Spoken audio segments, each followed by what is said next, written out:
الله وبركاته.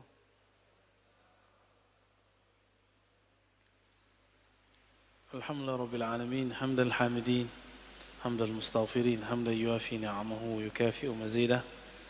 أشهد أن لا إله إلا الله أشهد أن محمدا عبده ورسوله. اللهم صل وسلم وبارك على سيدنا محمد وعلى آله وأصحابه ولبيته wazurriyatihi ajma'in. Jemaah subuh yang diberkahi Allah, kita masuk ke bab mujahadatun nafs. Apa arti mujahadah? Mujahadah dari kata jahada, yujahidu, mujahadatan, fa'ala, yufa'ilu, mufa'ala. Artinya apa? Bazlul juhud fi mukhalafatin nafs. Mengerahkan tenaga semaksimal mungkin untuk melawan kehendak-kehendak buruk dari dalam jiwa. Jam segini enaknya tidur atau ngaji menurut badan nih, tapi batin Bapak maunya ngaji. Maka yang duduk sekarang itu bukanlah nafs yang ammarah, tapi nafs yang sudah mulai masuk ke gerbang mutmainnah. Baru gerbang Pak, jangan senang dulu. Ya.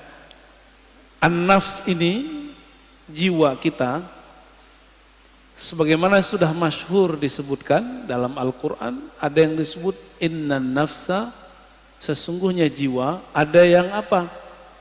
Ammarah, bukan amarah. Ammarah. Ammarah bahasa Arab artinya yukthirul amra, banyak nyuruh-nyuruh kepada apa?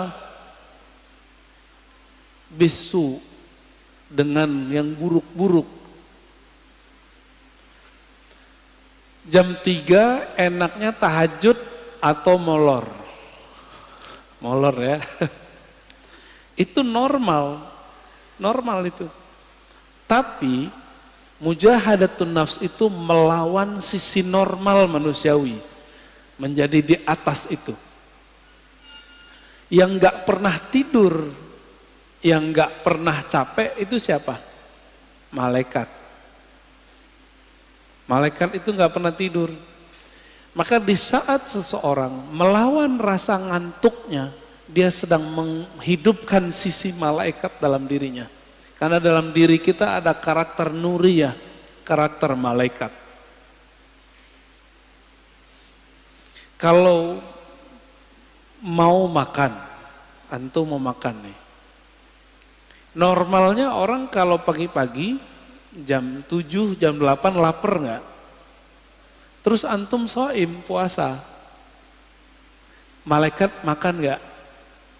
Ah, itu namanya mukhalafatun nafs. Mencoba melawan kebiasaan diri, biasanya makan, dia nggak makan. Jiwa itu level pertama namanya ammarah bisu. An-nafs al-ammarah bisu. Jiwa yang selalu mengajak kepada yang negatif. Enggak saya, enggak antum, sama. Mau ustadz, mau kiai, hatta wali. Apalagi cuma wali murid ya. Hatta wali Allah itu ada an-nafsnya al-ammarah bisu dalam dirinya. Bedanya dia bisa meredamnya.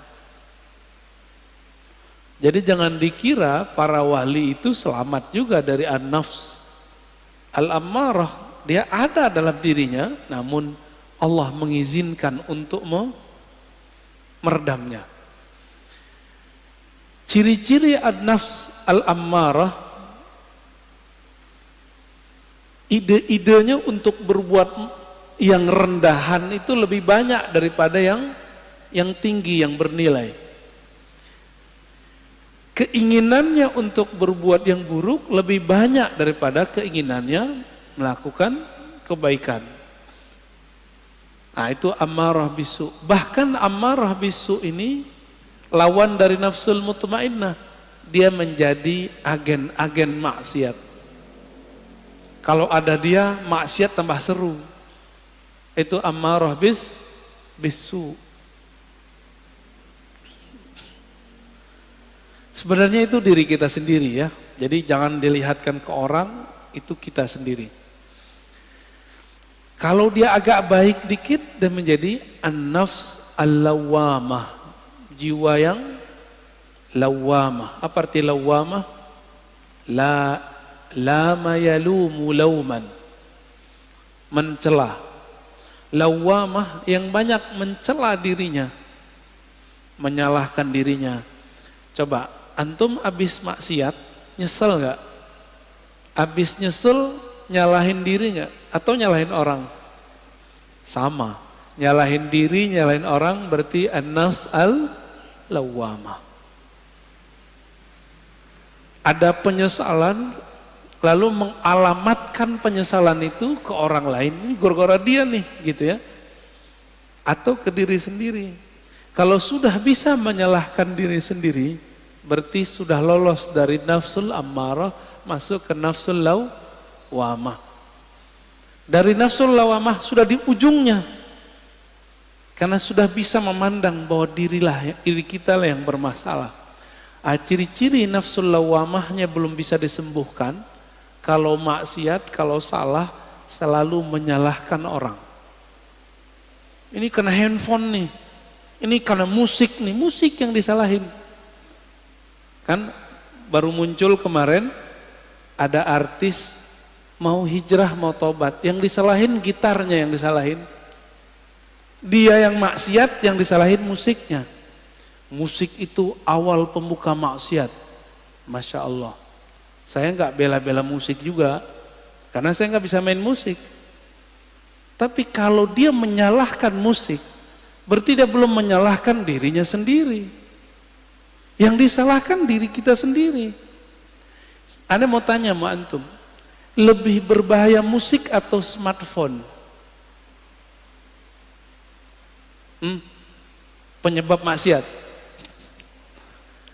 Lebih banyak maksiat yang ada di smartphone yang antum pegang itu atau musik? Cuma karena dia kena musik, banyak lawan jenis yang suka sama dia, lalu dia tergoda, yang dia salahkan musiknya. Ada kok orang main musik gak tergoda, malah gak laku-laku juga ada. Jadi gagal karena belajar tazkiyatun nafsnya tidak benar. Belajar tazkiyatun nafsnya ala hawa nafsu yang baru. Jadi belajar tasawufnya tidak dengan cara ulama ahli tasawuf, tapi dengan cara ulama yang mengharamkan tasawuf. Akhirnya begitu jadinya. Ya, terjadilah yang antum tonton beberapa bulan ini. Rame nggak? Rame, ya. Berarti ada yang masalah dalam dirinya, ada masalah dalam gurunya. Karena tidak bisa mengarahkan. Jika engkau ingin menyalahkan orang, salahkan diri sendiri. Kita kalau maksiat nggak usah salahkan orang, kita yang masalah. Baik. Nafs berikut apa? Udah lawamah naik ke mulhamah. Fa'alhamaha fujuraha wa taqwaha. Setelah Allah menyempurnakan jiwa, maka Allah mengilhamkan kepada jiwa bahwa di dalam dirimu hai jiwa ada fujur dan takwa. Ini banyak yang salah terjemah ayat, dikira Allah lah yang membisikkan kepada jiwa keburukan dan kebaikan. Bukan, coba perhatikan ayatnya. Fa'alhamaha fujuraha. Lalu Allah mengilhamkan, memberitahukan kepada jiwa sifat buruknya ini loh, dan takwaha, sifat baik kamu ini. Bukan terjemahannya Allah lalu membisikkan supaya dia berbuat baik atau berbuat buruk, nah begitu ya. Ini ada fi di dalamnya. Fa'alhamaha fujuraha wa taqwaha. Ada satu riwayat yang masyhur di kitab-kitab, cuma sayang setelah diteliti Imam Suyuti, Imam Ibnu Jauzi, riwayatnya dhaif. Tapi maknanya sahih. Sesuai dengan ayat-ayat ini. Bahwa dahulu kala awal Allah menciptakan nafs jiwa. Ini riwayat didoifkan. Emang doif, setelah saya teliti doif. Tapi riwayat ini saya masukkan ke Israiliyat. Kalau masuk ke Israiliyat kita boleh cerita. Ya. Tatkala Allah menciptakan nafs, lamma khalaqallahu nafs. Ketika Allah menciptakan jiwa, maka Allah bertanya, man ana wa man anta. Aku siapa, kamu siapa? Apa kata jiwa? Anta, ana. Apa kata jiwa? Ente, ane. Jadi yang suka ngomong gua, saya, itu sifatnya nafs. Jujur, suka nggak ngomong saya, menurut gua, seneng nggak? Seneng ya? Kok dia nggak menghargai saya, gitu? Pernah ngalamin gitu nggak? Ya, kok dia nggak menghargain aku? Nah, ada perasaan begitu dalam berinteraksi? Berarti nafsnya lagi on, Pak. Lagi on itu. Ditanya lagi, man anta? Waman ana, siapa kamu, siapa aku? Sama jawabannya, aku, engkau. Makanya sifat egois itu sifatnya nafs, bawaan nafs. Jadi nafs ini itu dulu pernah Allah Subhanahu wa taala celupkan kepada bi'iruz zulumat, ke dalam kegelapan syahwat. Masing-masing kita punya, Pak. Walaupun soleh ini kayaknya berjenggot, berkopiah, bergamis, bersarung, nafsu kita sama-sama jeleknya. Mau saya, mau antum sama. Ya, jadi nggak usah putus asa ya, biasa aja. Siapa tahu antum lebih mulia dari aneh, gitu. Dalam nafs. Tapi kalau udah merasa mulia, berarti nafsnya udah rusak. Nafsnya udah rusak. Baik. Lalu Allah buatlah nafs itu lapar. Dibuat lapar itu nafs. Sekian ribu tahun dia lapar. Lalu Allah bertanya lagi, Ayyatuhan nafs, man ana wa man anta. Saya siapa? Engkau siapa? Kata Allah. Barulah nafs itu merasa butuh. Apa kata nafs? Ya Rabb, anta Rabbi. Engkau adalah Rabbku, Tuhanku. Sedangkan aku adalah hambamu. Inilah asal muasal daripada tazkiyatun nafs. Mujahadatun nafs. Jadi nafs ini hanya bisa dikekang dengan satu hal. Lapar. Gak bisa lebih, gak bisa kurang. Gak bisa lebih dari itu, gak bisa kurang juga dari itu. Dibikin lapar dia. Jadi kalau antum merasa bahwa kok susah ngelola diri ini, puasa. Jangan hanya puasa fisik, mulai puasa yang sifatnya lebih detail. Pernahkah kita puasa gadget? Pernahkah kita puasa ngomong yang buruk-buruk? Jangan puasa ngomong nggak ngomong sama sekali. Puasa tidak ngomongin orang, bisa nggak? Pernahkah kita puasa tidak memikirkan dunia? Syekh Abdullah Faiz Ad-Daghestani An-Naqsyabandi itu kalau beliau terpikir dunia, beliau tobat mandi wajib. Mandi tobat. Ada orang begitu, Pak. Kalau kita baru bangun tidur ingat dunia nggak? Nyari handphone. Bener. Antum bangun tidur nggak nyebut nama Allah. Allah cemburu. Untung masih dikasih nyawa bangun subuh. Alhamdulillahirabbil alamin. Baik. Itu An-nafs al-mulhamah. Allah ngasih tahu kepada jiwa, di dalamnya ada fujur, kekejian, kehinaan, syahwat yang meledak-meledak. Dan juga ada taqwaha, ada nilai baiknya. Maka sampai nanti, sampai kita mati, ini gak akan selesai. Walaupun sudah naik jadi nafsu mutmainnah. Maka jangan pernah merasa aman dari diri kita. Saya nggak pernah merasa diri saya aman. Apalagi udah sok-sok suci, doain orang lupa doain diri sendiri. Aku doakan kalian husnul khotimah, dia lupa sama dirinya sendiri. Baru tobat dari musik, udah sok menggurui orang lain. Dia belum tobat daripada egonya. Baru hijrah beberapa bulan, udah berani menggurui orang lain. Lupa menggurui dirinya.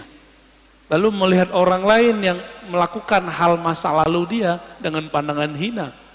Kita agak sedih dengan orang-orang begini. Ya. Sedih dengan diri kita sendiri. Kok kita mau juga nonton orang begitu? Ya.